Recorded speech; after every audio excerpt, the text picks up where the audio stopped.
हमारे माँ बाप इधर उधर के पैसे करके हमको पढ़ाते हैं। हमारे इतना पढ़ाते हैं फिर भी हम कुछ नहीं कर सकते, फिर भी हमको जॉब नहीं मिलती। मेडिकल पास, फिजिकल पास, ऑल पास हो गए हैं। आप रो क्यों रहे हैं सारे के सारे? मतलब क्या करें सर, 15-20 साल से हम लोग यहाँ क्या सपने पाले थे आपने? आपने बहुत सपने पाले थे कि हमें जॉब मिल जाएगी, फौज में जाऊंगी, देश की सेवा करूंगी और घर की भी थोड़ी सी तरक्की भी हो जाएगी। यही सपने देखे थे हम, तो सारे सपने तोड़ दिए।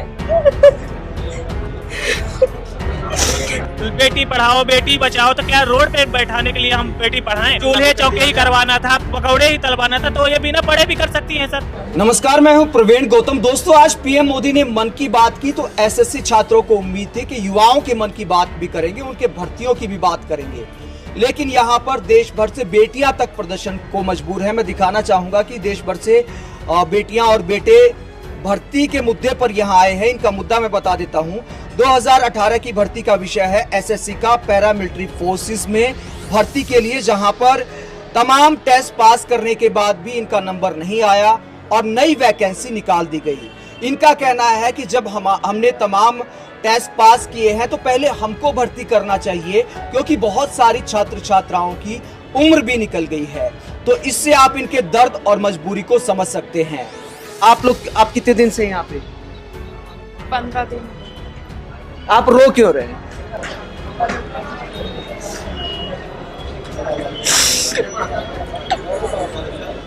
हमारे माँ बाप इधर उधर के पैसे करके हमको पढ़ाते हैं। हमारे इतना पढ़ाते हैं फिर भी हम कुछ नहीं कर सकते। उनका सपना रहता है कि हमारी बेटी कुछ कर लेंगी और आगे बढ़ेंगी और हमारा कुछ आता रहेंगी, फिर भी हमको जॉब नहीं मिलती। मेडिकल पास, फिजिकल पास, ऑल पास हो गए हैं, फिर भी हम उतने देर से आए हैं, दूर से इधर। आज पीएम मोदी ने जल संरक्षण की बात की मन की बात में, लेकिन इस बेटी के आंख के आंसू सरकार को दिखाना चाहिए। जो आंख में पानी है, युवाओं की आंख में जो पानी है, और सिर्फ एक ये बेटी नहीं है जिसकी आंख में पानी है, सब युवाओं की ये हालत है कि उधार लेकर माँ बाप पढ़ाई करने भेजते हैं, कोचिंग करने भेजते हैं और सरकारी भर्तियों में सालों लग जाते हैं। कोई पारदर्शिता का मुद्दा है, लेट लतीफी का मुद्दा है। कितने साल तैयारी की आपने इस भर्ती के लिए? 5 साल हो गए हैं इसकी तैयारी करते हुए हमको। 2015 से यही तैयारी कर रहे हैं, फिर भी कुछ नहीं मिला हमको। अब कुछ उम्मीद भी नहीं है। वो रेज भी हो रहे हैं हम लोग, फिर क्या करें, कहाँ जाएं? रोड पर आ गए हैं, उतने दूर से आए हैं, फिर भी कुछ नहीं कर सकते हम। हमारी मांगे यही है कि ऑल मेडिकल फील्ड को ज्वाइनिंग देनी चाहिए। तो आप लोगों ने सरकार तक अपनी बात पहुंचाने के लिए क्या क्या प्रयास किया? हमने यहाँ पे पूरे ऑफिस पे अपने एप्लीकेशन लिख दिए हैं, फिर भी कुछ मतलब परमिशन नहीं मिल रही है। इधर जाओ तो इसकी परमिशन लाओ, इसकी उधर जाओ तो उसकी परमिशन लाओ। प्रोटेस्ट के लिए परमिशन? स्वतंत्र देश के सैनिक है, स्वतंत्र है, फिर भी इसकी परमिशन उसकी परमिशन लेनी पड़ती है हमको। हम जाए तो किसके पास जाए?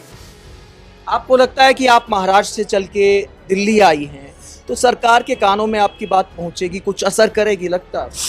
सरकार तक तो बात पहुंची होंगी, फिर भी वो कुछ ऑप्शन नहीं उठा रहे हैं। मालूम नहीं उसकी क्या ये है। तो कुछ आप सोच कर देखिए कि बहुत सारे छात्र इतनी उम्मीद के साथ तमाम राज्यों से दिल्ली में प्रदर्शन करने आते हैं कि दिल्ली देश की राजधानी है, दिल्ली में जाएंगे तो हमारे मुद्दे सुने जाएंगे। और ये जो छात्र उम्मीद लेके आते हैं उनको किस तरह जो है निराशा का सामना करना पड़ता। हो सकता है कि ये छात्र इतने दिन से यहाँ पर हैं, क्या देश में कितने लोगों को खबर है कि छात्र इस तरह का प्रदर्शन कर रहे हैं, और इस छात्रा के आंसू देश के सिस्टम पर, देश की मीडिया पर भी गंभीर सवाल उठाते हैं। इतने दिन से प्रदर्शन कर रहे हैं, इतने दिन के प्रदर्शन से बात पहुंच जाएगी क्या आपको लगता है?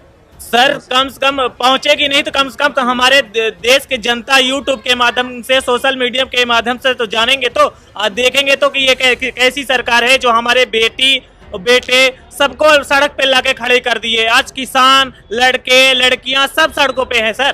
तो क्या ऐसी सरकार की नीति? लड़कियों को तो कहती है कि बेटी पढ़ाओ बेटी बचाओ, तो क्या रोड पे बैठाने के लिए हम बेटी पढ़ाएं? बताओ पहले आप। अगर बेटी बचाओ, बेटी चूल्हे रोड पर लाओ, अभी नियम चूल्हे लागू कर चौके दिया ही गया। करवाना था, पकौड़े ही तलवाना था, तो ये बिना पढ़े भी कर सकती हैं सर। जब पढ़े लिखे हैं तो उनके सपने भी बनेंगे सर। और ऐसा नहीं डायरेक्ट इन्होंने नहीं मांग के लिए कि हमने पढ़े लिखे हैं तो हमें सीधे आप नौकरी दे दीजिए। इन्होंने लिखित परीक्षा पास की, फिजिकल पास किया, मेडिकल पास किया, हर चरण पास कर लिए जितने भी सिपाही पद के होते हैं। आप कितने साल से तैयारी कर रहे हैं? 8 साल हो गई, 8 साल से हम तैयारी कर रहे हैं।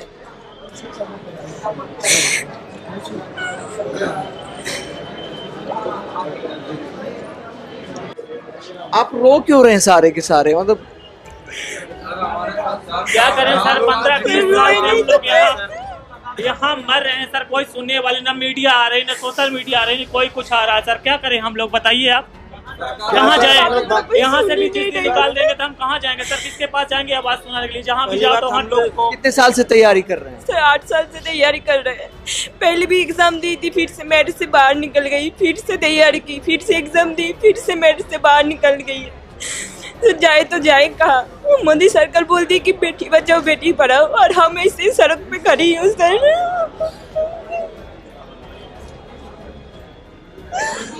ऊपर से घर में कोई नहीं है, ऊपर से कि यहाँ पे पढ़ी, उन लोग बोल रहे हैं कि लड़की के साथ भाग गई है। सुबह भाई ने कॉल करके बोली कि ऐसे बोल रही है, ऐसे बात चल रही है कि लड़की के साथ भाग गए हम। पड़ोसी कह रहे हैं। हाँ। तो आप सोच के देखिए समाज की सोच भी कि ये बेटी यहाँ प्रोटेस्ट करने आई है एक नौकरी की उम्मीद के साथ कि प्रोटेस्ट करेंगे तो सरकार सुनेगी और नई भर्तियों की बजाय जिन्होंने सारी जो योग्यता है वो सारे टेस्ट पास किए हैं उनको ज्वाइनिंग का मौका मिलेगा।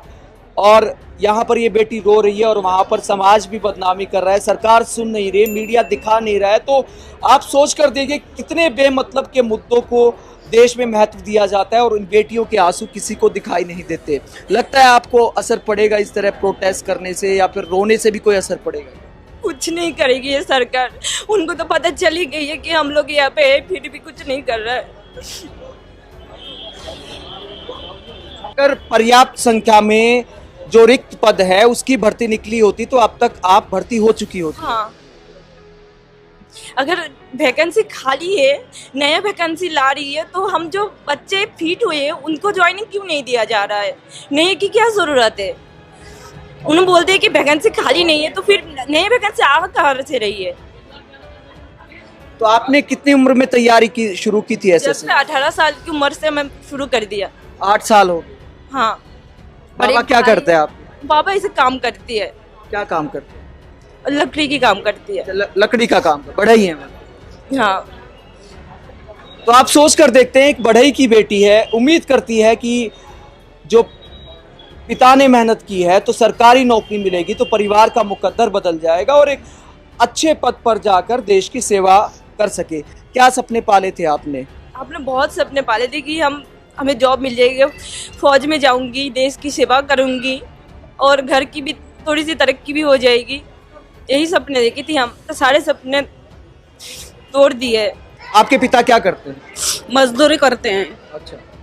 हाँ, मजदूरी करते हैं, इधर उधर के पैसे ब्याज से लाते हैं और हमको पढ़ाते हैं कि मेरी बेटी कुछ मतलब कुछ पढ़ लिख कर कुछ नाम कमा लेंगी कि कोई भी बोलेगी कि ये इनकी बेटियां इतना पढ़ाया है इन्होंने, मतलब कुछ बहुत आगे बढ़ेगी। ऐसा इधर उधर के पैसे लाके हमको पढ़ाते थे। तो ये आप बेटियों के आंसू देख सकते हैं और इसके जवाब में अब क्या कहें, निशब्द कर देने वाले ये आंसू हैं। हम ये भी नहीं कह सकते कि हमारे दिखाने से भी कुछ असर पड़ेगा या नहीं पड़ेगा, क्योंकि जब तक मीडिया ऐसे आंसुओं को मुद्दा नहीं बनाएगी और सारी मीडिया मिलकर नहीं दिखाएगी तब तक सरकार पर कोई असर नहीं पड़ता। एक आध यूट्यूब चैनल के दिखाने से या फिर एक आध चैनल के दिखाने से कुछ नहीं होता। जिस तरह धर्म के मुद्दों को बड़ा बनाया जाता है, सुशांत सिंह राजपूत की तरह एक मुद्दा खड़ा किया जाता है, उसी तरह आखिरकार नौकरियों के मुद्दे को बड़ा क्यों नहीं बनाया जाता? जब तमाम चैनल डिबेट करेंगे और कहा जाता है कि टीआरपी का खेल है, ऐसा नहीं है कि ऐसे मुद्दों को कोई देखता नहीं है। बेबसी में बेटियों की इन आंसुओं पर आप क्या सोचते हैं? कमेंट बॉक्स में अपनी राय जरूर दें।